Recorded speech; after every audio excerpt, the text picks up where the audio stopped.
இன்றைய நற்செய்தி வாசகம் மார்க் எழுதிய நற்செய்தி 7ஆம் அதிகாரம் இறைவசனம் 1-13 முடிய. ஒரு நாள் பரிசேயரும் எருசலேமிலிருந்து வந்திருந்த மறைநூல் அறிஞர் சிலரும் அவரிடம் வந்து கூடினர். அவருடைய சீடருள் சிலர் தீட்டான, அதாவது கழுவாத கைகளால் உண்பதை அவர்கள் கண்டார்கள்.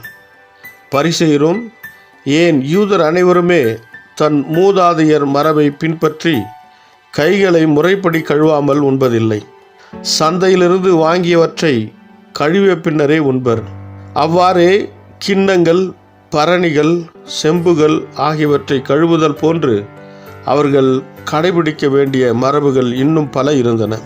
ஆகவே பரிசேயரும் மறைநூல் அறிஞரும் அவரை நோக்கி, உம் சீடர் மூதாதையர் மரபின்படி நடவாமல் தீட்டான கைகளால் உணவு அருந்துவதேன் என்று கேட்டனர்.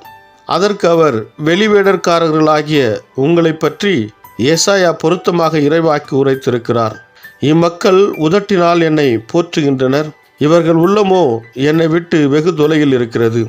மனித கட்டளைகளை கோட்பாடுகளாக கற்பிக்கின்றனர், இவர்கள் என்னை வழிபடுவது வீண் என்று அவர் எழுதியுள்ளார்.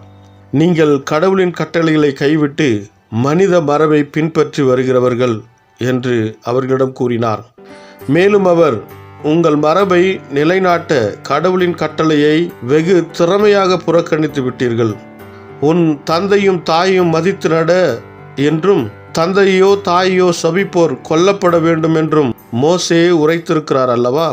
ஆனால் ஒருவர் தம் தாயையோ தந்தையோ பார்த்து, நான் உமக்கு தர கடமைப்பட்டிருக்கிறது குர்பான் ஆயிற்று, அதாவது கடவுளுக்கு காணிக்கை ஆயிற்று என்றால், அதன் பின் அவர் தம் தாய் தந்தைக்கு எந்த உதவியும் செய்ய நீங்கள் அனுமதிப்பதில்லை.